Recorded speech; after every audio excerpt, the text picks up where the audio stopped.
Hi everyone. So I tend to do these things kind of informally, so if you shout stuff out, like I'll probably respond. I like doing that. So I started in therapeutic drug development. I'm a biotech guy. I came from the science world, and I'm an ethical vegan. I went vegan about 10 years ago, and so, you know, one of the things I thought would never combine is my kind of personal ethics, things that evolved for me, and biotech.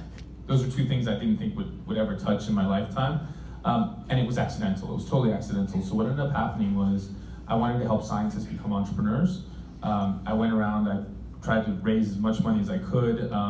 Back in 2008, that's really when we had the Great Recession, and I struggled to raise money, so did many other people. I was pretty good at raising money, and I was able to actually, I'm still working in therapeutics, so I helped build what's now called the biohacker movement. Several other people started biohacking, and it just became like this community thing. And so suddenly I was like with a bunch of like-minded people. I started talking about like how I thought we kind of connected on lots of different points around, you know, the ethics of animals and science, and that led to me founding Berkeley Biolabs, which was at first just a little community lab. And then I kept pitching for money. Eventually found an incredible investor called Sean O'Sullivan, who actually invested in building IndieBio. And we invest in all sorts of different types of biotech companies, right? So from biomaterials to gene therapies to cancer therapeutics. And around that time, a little bit before then, I actually knew a guy named Josh Tetrick. And so I knew him from LA. I was previously living in LA. And he just had flown up to meet with a guy named Vinod Khosla Ventures, for those of you that are familiar with Khosla Ventures. And he told me, he was like, oh, I just pitched Vinod Khosla on this mayonnaise, and I'm gonna make a plant-based mayonnaise. And Vinod just cut me a check for $500,000. Like, that's super weird. I was like, it's like chickpeas, right? It's like plant-based chickpeas. We had Follow Your Heart, and all of a sudden, you know, I started to hear about these companies like Impossible Foods and Beyond Meat. But they were, at the time, they hadn't launched a product. And so I was like, is it possible? I was like, could we just replace like an egg, right, with like a biologically equivalent egg, but it's made with biotech?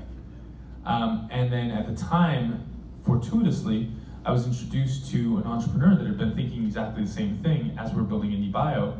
His name was Arturo. And so Arturo had just graduated from Harvard. He went on to start what's now known as Clara Foods. He actually, I think he was Forbes 30 under 30 like this week or something. And he's raised a phenomenal amount of money to basically make biotech egg whites. Just, you know, and at the time when he approached me and the team at IndieBio, he was like, I have this idea, don't know how to prove it, but I think we should do it. And so we funded him. He only had $50,000. When we first funded him, he only had $50,000 and like a hope and a dream. And what ended up happening by the end of our first accelerator batch at IndieBio, his company was the one that raised the most money. We raised about $2 million within 3 months. And so I was like, this is really strange. So it's like a vegan, GMO, biotech egg protein company that just raised the most money. And I was like, that's interesting. And so I was like, okay, well, double down. It's like, this is super weird. We're the only people that are gonna touch this type of stuff. I thought at the time, little did I know what would happen later. I was like, let's do more of this. So I started to go around and like talking to all the science people I knew and say, hey, what could you do with biotech to like replace animals? Like, what could you do? Sometimes it was food science, sometimes it was other stuff. So New Wave Foods, they made plant-based shrimp. Sometimes it was collagen, Geltor. They now make collagen to replace gelatin, and they brew it in bacteria. But these were all companies that we backed. Finless Foods, that brews fish. These were all first-time founders, right? Many of these founders had never started a company, didn't even know that they were down that path. Some of them were recent graduates. It was kind of crazy stuff. And then Memphis Meats was really the big one. So Memphis Meats, Isha from New Harvest connected me to a guy named Uma, who's a professor of cardiology at the University of Minnesota, and apparently he had a little project in his lab to grow cardiac cells. I was like, oh, that's interesting. And I was like, could that be like this science fiction concept of growing lab-grown meat? I talked to Mark Post. Sorry, Mark. Mark did not want to start a company. Mark Post was like, you know, I think it was Larry Page or Sergey Brin had offered him $1 million whenever you need it. And so there was no urgency to him. I was like, hey, you know, billions of animals are dying. We need to do this now. And I was like, I have $200,000 for you. And he didn't bite. I thought that was like all the money in the world, by the way, at the time. I was like, that's amazing money. Like $200,000 to start a company, amazing. We only had 50,000 like the batch before. And so I was like, no more ramen for everyone. And right? And then he didn't do it. And so when I talked to Uma, I was like, there's a moment in history, Uma, that if you stand, you make this happen, you might catalyze an entire industry. And Uma said yes, and so did Nick, his co-founder, and then they started Memphis Meats. Like from that point on, the amount of press that we had within a couple of months was massive, and that really birthed an entire movement. And so that made me realize, wow, science and food work. So you had mentioned kind of little did you know, as you said, little did you know what it would become, right? And so I guess my question there is, what were some of the early signals that this isn't just going to be exclusively kind of a fringe ethical movement, but something that would be one, mainstream, and two, a viable business case? Yeah, so I think the realization was that food is technology was probably the most powerful realization that I had, and it wasn't immediate, right? To me, it was like, well, food is food, right? Like it's the cultures that we grow up in, it's the things that our family share, it's the thing that never changes, stays pretty much the same. And the realization that food is technology was so deep, because if food is technology, then that means venture investors in Silicon Valley who invest in technology should invest in food. And so I started going around and telling them, hey, you're missing out on the next hot thing, you're missing out on the next hot thing. They didn't believe me at first, but what ended up happening is when they missed out on Memphis Meats, they all woke up. And now I think, how many clean meat companies do we have now? We have like 45 to 60, depending on who you ask. It's wild, yeah. And that's in like 4 or 5 years? 4 or 5 years, and so, you know, when I looked at that, I was like, food is technology. And so the deeper I thought about that point, the more I realized this is endless. Food is endless. So another point that you mentioned is the realization that food is technology, and then there was a point at which you realized that venture investors would come to kind of this market or this emerging technology as a result. I think one thing that's interesting and is vastly different than most of the spaces in which venture investors are typically involved is that food is highly commoditized. In many cases, it's just invariant, right? There is no iteration on the products, and as you're saying, with these technologies, with these products, we can continually make them better. But how do you pitch to investors to have them put their money in a market where the margins inherently are just very low? Yeah. I mean, I think a lot of that work was actually done by Beyond Meat and Impossible Foods for us. So what's really interesting is that, you know, I think the Beyond Meat IPO, that was the most successful IPO in 20 years. 20 years ago, what was IPOing? The dot-com boom, right? Like the biggest boom we've seen in our lifetimes. And so it was a total wake-up call for even the investors that were sitting on the sideline that food is technology, right? Food is technology, food is technology. I keep repeating it because it's kind of a hard concept to grasp, but once you grasp it, you realize that the technological booms that happen never look quite the same. So when the dot-com boom happened, it didn't look like a technology boom. Like I remember the remnants of it. Like I remember I was doing research. I came to do research my last year, so it ages me a little bit. My last year of doing my undergraduate degree at Stanford, and I remember I rented a room in a shared house, and a guy walked in one day, and he's like, oh, I just sold my book of faces or something for $1 million. He sold his website to a newspaper publisher that was like a yearbook for $1 million. And I was like, what is this? Where am I? You know, I'm not from Silicon Valley. Like I was like, what is going on here? It made no sense. And then, you know, when the bust happened, I was like, oh, of course, that was all nonsense. I wish I had known that actually we were in the cusp of a technological boom, and I was about to see like one of the most amazing times in our history, in human history. And so I feel the same way about food today. Like I think we are at a cusp. Our ancestors 10,000 years ago developed domesticated crops and domestic animals, like farm animals. They domesticated them, they're technology, they're biotechnology. And so we have now woken up that actually it's a biotechnology. So we should treat it like technology. We should invest and create new products. So Impossible, I think a good example is Impossible Foods Heme. That insight was brilliant by Pat Brown. Heme changes the flavor of a plant-based meat. And so now you can have something that feels meaty for people who actually want to eat meat, who don't want to eat plants. Like, and he can charge a premium for that. So it decommodifies commodities. That's a really powerful point. And by the way, the flip side, I've talked to people in Brazil and other places where they make sugar cane and sugar. You should decommodify commodities. If you're in Brazil, you shouldn't be selling sugar. You should be selling fermented products that are made with yeast, like animal proteins that are higher value. You should be selling clean meat, not sugar. Sugar's 25 cents a pound. Why sell 25 cents a pound when you can get a couple dollars per pound? So we're starting to see, and I think this is in your words, but alternative proteins as a global megatrend. And it's not just in Silicon Valley, but especially here. But necessarily what that's going to lead to, and we're seeing in some instances with some of the earlier alternative protein companies like Beyond and Impossible, is that they're starting to compete with the incumbents, with the legacy players. And so I'm curious to hear your thoughts on the possibility of these legacy players leading the transformation in the food system versus the all-out kind of startup disruption model, which I think many people in Silicon Valley expect.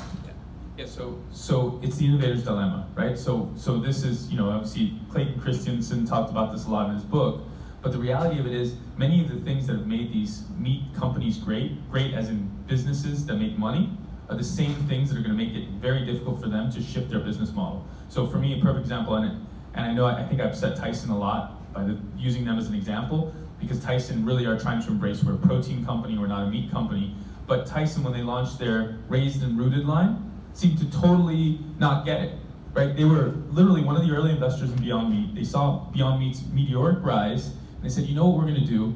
We're going to release plant-based chicken nuggets with chicken, with eggs. And then we're going to release a plant-based burger with some beef in it.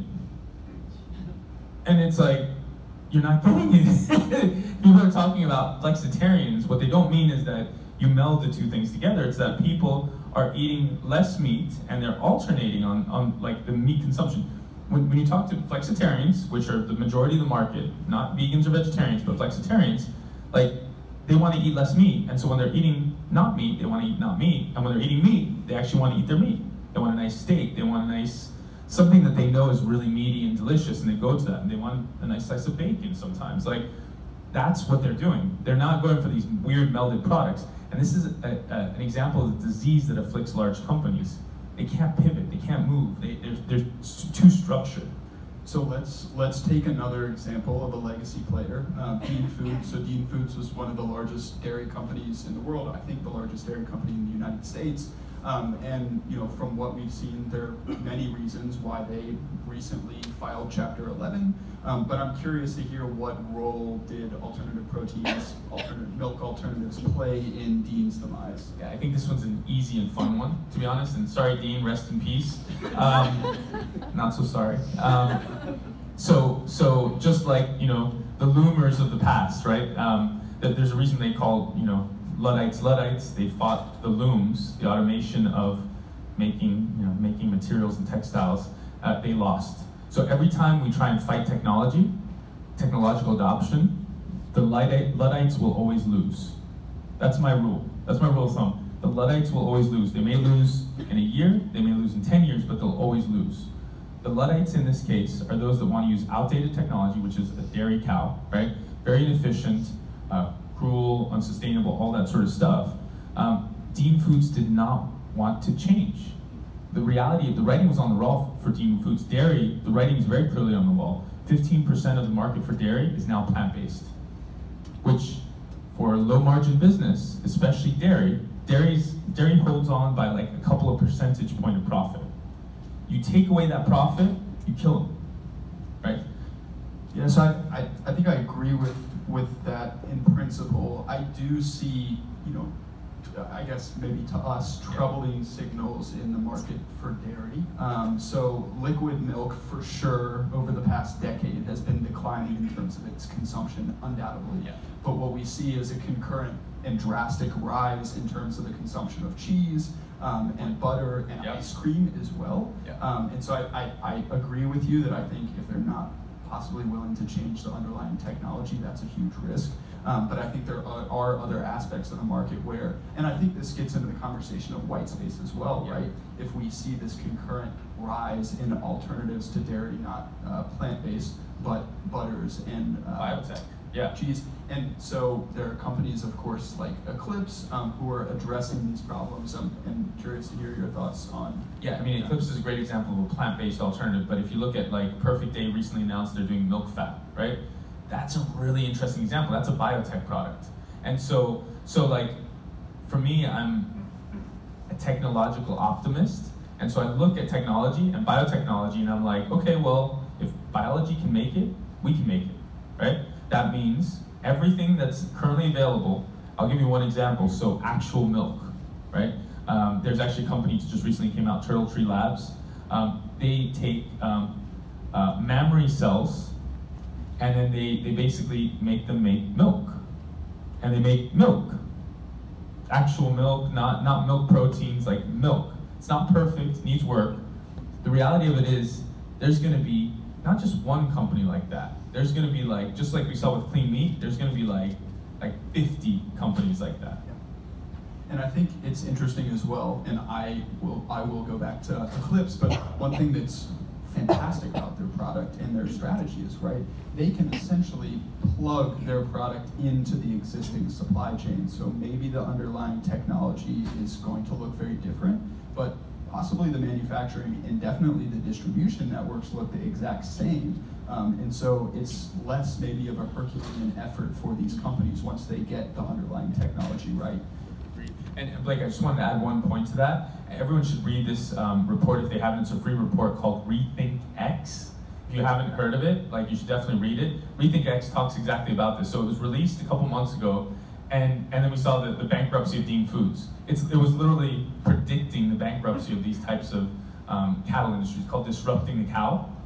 Tony Seba, for those of you that are not familiar with Tony Seba, who wrote this report, he predicted the rise of electric vehicles and solar technology, and he advises sovereign wealth funds. So this is someone that actually, like, his thing is he likes being right on technology. And he predicts pretty much the end of the dairy industry by about 2030, 2035. Yeah, and I think it does. I mean, it exposes the fragility of the incumbent supply chains, and it maybe shows that some of these new technologies are less fragile or anti-fragile. I'll pivot a little bit, because in the interest of time, yeah, for sure. I'm curious to hear a little bit about Wild Earth. I know you also recently released a book, which is very exciting. Yep, happy to chat about it. So you can see over here, here's a little Wild Earth for everyone who has dogs, and thank you for those of you that have already bought some dog food bags, and we also have treats as well for friends and family, especially for the holidays. We released Wild Earth dog food about 4 months ago. It's been going really, really well. We're getting about 50% month-on-month growth rates. We're not quite disclosing the exact dollar amount yet, but it's fast, which means we're creating massive disruption in the pet food space. So now we can have a high protein, plant-based dog food. So we're 31% protein. We have as much protein as like the ancestral wolf diets. It's kind of like vegan paleo or something, but it's all plants. We specifically wanted to get in front of that. You know, one of the big criticisms of plant-based diets for dogs is there's not enough protein, and so we wanted to make sure there was plenty of protein. And so that was really the vision and the mission. Our vision is that the current pet food industry accounts for 25 to 30% of our meat consumption in the U.S. 25 to 30%. About 1/3 of our meat consumption in the U.S. goes to our pets. It's massive. No one's talking about this, right? If you want to make an impact, you want to make a positive difference, like, help people understand that, one, dogs are omnivores, they can survive and thrive on a plant-based diet, and then two, the sheer scale of impact we can have by switching dogs and eventually cats. Cats are different, they're carnivores, so we have to make something very special for them. It has to be biologically appropriate. but we can switch them all over to sustainable protein sources, whether that is plant-based, fungi-based, or clean meat, cell-based technology. And in the book, we talk a little bit about that. But yeah. So sustainable, high-protein sources, possibly from fungi. Correct. And so, so a key part of the industry of alternative proteins, right, is ingredient discovery. There are a lot of companies in the Bay Area who are focusing on that exclusively. And so you all landed, of course, on koji, yes, as the solution for your product. But I'm curious, what lessons did you learn in the ingredient discovery process, in which you ultimately found koji, that you think applies to other people who are looking to create pet and human products? Yeah, so happy to share that. And by the way, with the new book, we're actually launching the book on the 9th. So it's called the Pet Food Revolution, the Clean Pet Food Revolution. And so it's available on Amazon. We'd love a little share for that as well. It's with myself, my co-author, Dr. Ernie Ward, who's our veterinarian, chief veterinarian officer, and then Alice Oven, who's actually an ethicist from the UK. So it has a little bit of everything. It has some science, it has some business, and it has some ethical aspects of this type of stuff. One really important lesson, we talk about different types of alternative protein in the book, but one really important lesson for all entrepreneurs, whatever you're launching, is to understand that you have to get to the real source of truth. The real source of truth is the marketplace, it's the consumer. So sometimes you can get really distracted by all the conversation that we have here about alternative proteins, cell-based meats, plant-based. Like, a customer doesn't buy an alternative protein burger, they buy a delicious burger. They're looking for a burger to eat. That's what they're buying. Our customers, when we came out with the first story of like, oh, it's koji, and we told this whole story about koji and, you know, ancient Japanese protein that we rediscovered, and our customers didn't care.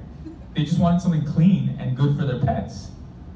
I mean, it was like, is it clean? Is it healthy? Like, we had to relearn how to speak to our customers. So bear in mind, you will often be wrong.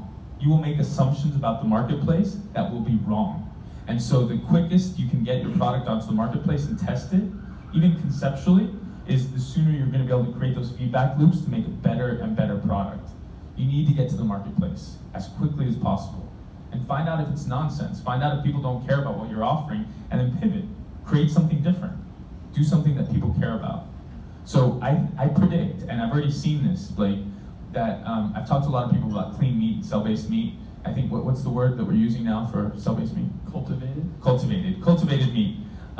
So for cultivated meat, I've talked to a lot of people, I'm like, and I still use the old, I guess, semi-old phrasing, cell-based meat, right? I still use cell-based meat, and they're like, oh, I've already had some. It was delicious, I had it last week. And I'm like, you had cell-based meat? And I'm like, from Memphis Meats? And they're like, oh yeah, I had it from Memphis Meats. And I'm like, I'm pretty sure you didn't have it last week. and they get confused because it's an expensive lunch. It's very expensive lunch. And it's because people now view Beyond Burger, Impossible Burger, Memphis Meats, as the same thing. That's right. Like, literally, it's the same thing. And it's like, how interesting. The consumer doesn't understand the scientific nuances that many of us who are obsessed with this space are like, I know exactly what that is. That cell-based meat company is different from that one, and they're different because of that one. And they have no concept of that. They're like, I just want a clean burger that's sustainable. Cool, that's what I'm gonna get.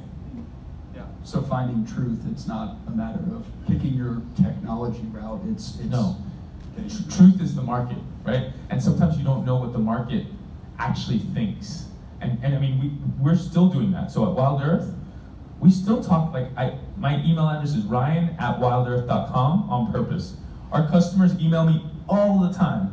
They email me like pictures of their dogs, questions they have, weird like, hey, when are you gonna start feeding horses? You know, like super weird questions. It's like, do you have pig treats? You know, like, it's the market speaking to me, right? It's like people saying, hey, I have like a need and an interest, and this is what I'm interested in. And so you gotta listen. You gotta listen. As an entrepreneur, I think many of you are like looking at either building products, part of companies are building products. listen to what the market tells you. Don't get swayed by investors, journalists. Sorry, Heather, I know Heather's with the Wall Street Journal, by the way, so go and bug her later. She writes about food. And a good friend of mine as well. But don't get distracted by those stories. Like, remember, talk to real people, and that's the way to build your product. That's awesome. So we're running low on time, but I'll dovetail on what you mentioned. So around kind of the signals that the market is sending us. So a big question, obviously for us, that you alluded to is, right, where are the future directions that entrepreneurs should go? Where is the white space in your mind? So what is the market telling you right now? So I'm gonna tell you a secret, right? I'm very bad at keeping secrets, unfortunately. Like, my team tells me this all the time. Everyone tells me I'm really bad, right, Yvonne? So we've got Yvonne, who actually created our dog food back in the back. Yvonne's over there from Wild Earth. I'm very bad at keeping secrets. Here's my secret, right? And I like sharing the secret because for me, it's much more than, this movement is much more than any one company. It's a movement, right? It's a movement. We have a vision for how we want to transform the world. And so I have a framework for thinking. And the framework for thinking is plant-based, recombinant, and cell-based. And now you go down the grocery store aisle and you look at every single item, right? Start with milk, boom. What's the plant-based version? What's the recombinant version? What's the cell-based version? That is a framework for thinking about areas, white space for disruption. Like, that's what you should go after. Find your favorite product that's an animal-based product and do that grid. Boom, boom, boom. And then go, oh, yeah, go ahead. Yeah, I have a question. Yeah. So here's one about your LinkedIn history. You said you used to work like biotech. Yeah. Therapeutics, right? Yeah. I think I talked like Perfect Day people, and like I think they were also like bio majors. But like They were bio majors, yeah. Perfect Day were bio majors. Yeah. Undergrad bio. Yeah. So I'm like very interested in this space, but I just like push bikes around all day. So like like how can someone like me help some messaging like this? So here's a deep secret. This is another one of these secrets. Like they're like available in plain view, but like secrets are often the case where they're available in plain view, but for some reason we don't see it. You have to give yourself permission. That's it. Like, that's the deep secret. The problem is we live in such a permission-based society that you often feel like, well, who am I to do this? I'm not really like that person. Why not? Just say, try it, do it. Give yourself permission. Like, you're the guy that pushes bikes around. I bet you'll build a really amazing direct-to-consumer site, right? And I bet you'll be able to like work with a product genius and help them create that product and like sell it online. Like, do that, right? Give yourself permission, and this is for all of you. Give yourselves permission to do the things that you fear you're not ready for, because you'll never be ready for it. That works. I like the product framework, how you tee that up, yeah. And then my last question before we go to kind of more formal, not formal, but Q&A session, is, so the framework gives us an idea of where we should be focusing on with products on shelf. What are some interesting enabling technologies or B2B solutions that can really help build out the industry as a whole, maybe instead of just identifying one key product area? Yeah, I mean, there's a very there's two very I guess it's one very obvious area. So, and I know Liz will probably talk about this a lot. Biofermentation. So the tanks that we make these products, like whether it's bacterial, whether it's fungal, whether it's cell-based, they all need to have different types of bioreactors. And this is a core platform that we could all share, right? And so we need massive innovation in this space. And I don't think any one company is going to solve it. I think that it's a continual process. There's some great bioreactors by companies like Sartorius and some of the classical biotech bioreactor companies, but I think we need something more. So there's a huge white space in all of the equipment, the steel in the ground that we need to actually make these products and scale these products. Great, wise words. So we're on to the Q&A session now. So I'm happy to pass my mic off to anyone with a question, and then maybe we'll just have it passed around, and feel free to direct your questions to Ryan. Anyone have any burning hot questions? Remember, give yourself permission. I'd be like, there we go. Yeah, take your comment about bioreactors. Yes. For technology-made foods. Yes. When do you think the price point will reach? When will the bioreactor, that process, will get cheap enough that the food can compete with the normal food that we buy today? It's a really good question. So that is a scale and infrastructure question. I don't know the easy answer to that. I tend to think in first principles. So I think, what is the price of sugar? Sugar is 25 cents a pound, roughly. In Brazil, it's even cheaper because you have to ship it over. And so for me, I'm always like, when the price of making anything with biology, anything with fermentation, whether that's cell-based, protein, even crazy biomaterials. I know we have Vitro Labs here, which, by the way, you should check them out. There we go, Vitro Labs. They grow leather. It's is it public yet? Which types of leather or not? I can't remember if it's public. Luxury leather. So they won't get. They make fully animal-free leather. It's not fake leather. It's not mushroom leather. It's real leather, and they're making that like now. They're scaling that up now. They're going to replace a lot of the luxury animals that you see that are slaughtered for like handbags and whatever else. Gone. That's another industry gone, right? With biotech, right? It's great, yeah. So, so I think that I start with first principles. I say that we'll get there. I've had really crazy conversations with some of these really large meat and dairy companies. They won't blink at putting $100 million, $200 million, $300 million, $400 million into the ground. They call it steel in the ground to like make a facility to process. And what they do is they say, okay, well, we're going to amortize that cost over 20 or 30 years. We will eventually have large banks that will finance this stuff, and will make the cost of steel negligible because it will be financed over a very long period of time. And those will be the tanks, and 100,000 liter tanks. I mean, so here knows better than myself, like how quickly this. He's a professor over at Berkeley.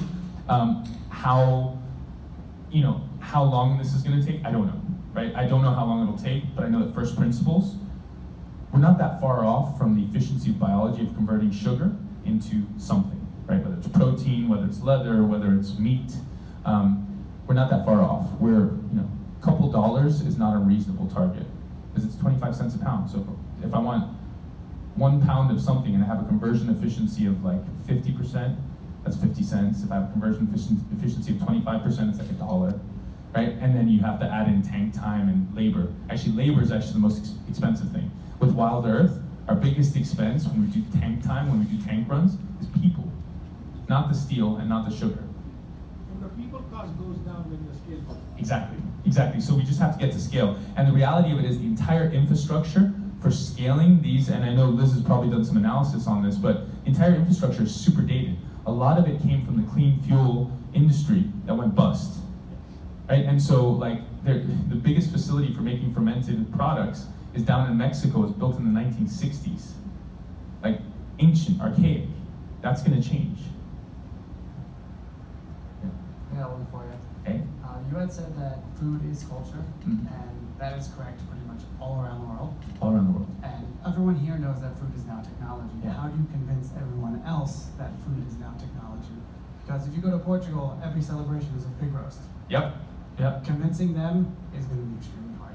100%. Well, I went to Sao Paulo, right, in Brazil, and everyone's like, Sao Paulo, that is a meat country, good luck. Like, good luck, maybe you'll be able to eat some rice. Good luck on that. And I turned up to Sao Paulo, and I talked to some entrepreneurs there. I was actually talking at it's called Startse. It's like this, it's kind of like this entrepreneurship festival and channel in Brazil. And I was talking about biotech in general. And one of the entrepreneurs came up and said, hey, we have this food festival happening, come and check it out. And I was like, oh yeah, but I'm plant-based, I'm vegan, They're like, no, there's a whole street dedicated to plant-based products. So they've been watching our social media, our media, and what's happening is, for better or for worse, our media is viral, right? It's infective.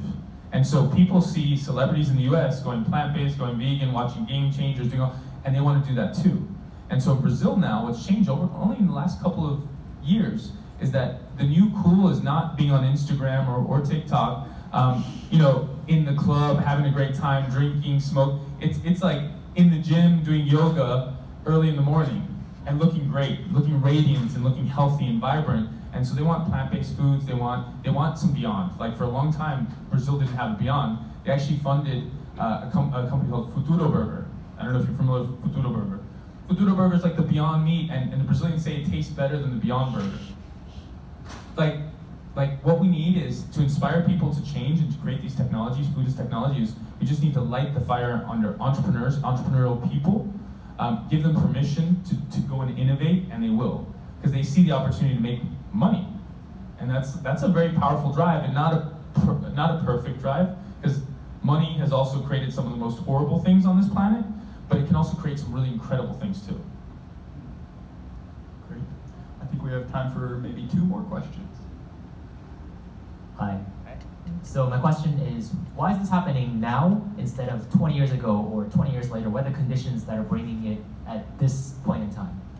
So it's hard to know exactly why now, right? I mean, that's a cultural understanding. I think I have an idea why it's happening now, and it actually comes from a very bizarre place. It was a technology. It was a company that figured out how to purify pea protein cost effectively. Right? So if you look at many of these pea protein-based meat analogs and alternatives, there was a company, I forgot the name of the company, you may know the it's a French company, figured out how to actually remove, does anyone know the name of this brand? Roquette, there we go, sorry, big one, yeah. Roquette came up with this technology to separate protein, plant-based protein, from starches. So you could actually make really proteinaceous, high in protein products that didn't have that grassy, planty taste. That unlocked a whole bunch of things, whether it's just mayo, which is made with pea protein, the Beyond Burger, pea protein, like all of these bars, pea protein, pea protein, pea. The reason that pea protein is so everywhere is because that was the first technology that unlocked this. Now, secondly, I remember at IndieBio, this was a couple years ago, I talked with the former CEO and chairman of Nestle. So it kind of blew my mind. We had a little janky lab in the basement in San Francisco, and the entire executive team, the board, and the CEO, and the former CEO and chairman of Nestle came to visit us, like, hey, what you guys are doing is really interesting. And I was like, okay, well, why? And the chairman and former CEO of Nestle, he's now retired, he told me, he said, the one mega trend that's gonna be happening, this was about 4 years ago on this planet, is a shift to a plant-based diet. He's like, I'm seeing it. Nestle's one of the largest 4 food companies in the world. I'm seeing it everywhere. He literally said, like, the data that's coming into me, I see it everywhere. It's not the US, it's not Europe, it's happening in Latin America, it's happening in Asia, it's happening in Africa, like, it's happening everywhere. So why that's happening, I don't know. I don't fully know. Maybe it's sustainability, maybe it's environment, maybe it's the animals, maybe it's all the above. I don't know. Maybe it's social media, I don't know. But it's that woke me up. And I was like, okay, if I'm gonna hitch my cart to anything, it's the future of food and a mega trend. And this former CEO and chairman of Nestle told me, I'll go that way. Hi, Ryan. My name is Clara from UC Davis. And my question, as somebody representing the university, where does fundamental academic research, because startups are exploding, especially here in California, but UC Davis, we've only really started the conversation about 4 months ago, even though so many of our graduates are in your startups. Yeah, so the tricky part is UC Davis has been involved since the beginning, just not actively from an institutional side of things. UC Davis has some of the best food science graduates, some of the best scientists graduating. We hire them all the time. I love UC Davis PhDs, food scientists, we hire them all the time. But the innovation ecosystem, for some reason or another, and actually I've been involved in conversations with different parts of the UC Davis system, the UC system in general, but UC Davis in particular, for many years, my co-founder Ron at IndieBio, Ron Shigeta, he actually would go to Davis all the time. I don't know if you met him before, but he used to go, as of 4 years ago, go and talk, go and try and encourage the students to start companies at UC Davis. There's interesting inklings all around Davis of companies that are actually sprouting up because it's actually much less expensive to operate in Davis. There's great talent, especially for early stage science-based or food science-based companies. UC Davis should really have a strong foothold. There might be some things that can be done, and I'm happy to chat about it later too. How we can get people to the problem is money. Money's always the problem. Getting people to invest in companies in Davis rather than moving them like to the Bay Area. That's still one of the big challenges. One way to do that is to co-locate. So you can actually have R&D in Davis, and several companies do that, and you have the corporate headquarters in the Bay Area. Any other wrapped up? Maybe one more question if anyone has any lingering thoughts. I see one here. There's an article about tofurkey versus Impossible Burger. Yep. I don't know if you saw it, but it kind of talked about how branding is so important and the messaging is so important. Wild Earth has a really awesome brand. Can you tell us about how you built that brand and why it's so important for food tech? Yeah, so from the beginning, we started with the customer perspective, so I 100% agree. So if you look at some of the traditional, it's a bit of an offensive term to some people, but I'm going to still use it, the crunchy granola brands. The old brands that have been around. You can imagine someone in Birkenstocks and tie-dye t-shirts, buying these brands. That's appealing to a different consumer. And so from the beginning, we knew from the birth of Wild Earth that we wanted to appeal to kind of a hipper, younger demographic that wouldn't necessarily be radical vegans on a sustainability pledge wearing their Birkenstocks. That's not our target demographic. We're there for, to be very precise, for millennial women who care about their pets as family and care about sustainability and the environment. That's who we're there for. Everyone else, we hear you, we see you, I talk with you, we have plenty of customers who are boomers, all the way down to Gen Zs, men, women, but our target demographic, when you really look at it, 80% of millennial women make the purchasing decisions in the household, right? That's high. So that's who we're talking to. We know our customer, and we know that a lot of the things that we do resonate with our customer base. And so we're always working on getting it better. It's not perfect, but we start first with brand, message, and mission. And so from the beginning of the birth of Wild Earth, we knew that we weren't just a product. We're a mission. We lead with brand. Our brand is, we'll do things that don't make sense for a company to do. We'll do events like we did a rescue dog runway show in Los Angeles. That makes no sense to do that if you're trying to push product, right? But for us, it's a mission. It's we want to help animals that are looking to get adopted and bring a bunch of great people over to learn about our brand and why we're here. And so, brand first. So I definitely would advise all emerging companies to look brand first. You can almost imagine, Tofurkey actually did a lot of revolutionary things. I think they're a great company. They're still a very successful family-owned company, but they're not going to scale in the same way we've seen Beyond or Impossible. They want to appeal to everyone, and they're going to scale to appeal to everyone. Same thing for Wild Earth. That's our mission and our purpose. That was fantastic. Thank you so much, Ryan. Thank you for the great questions.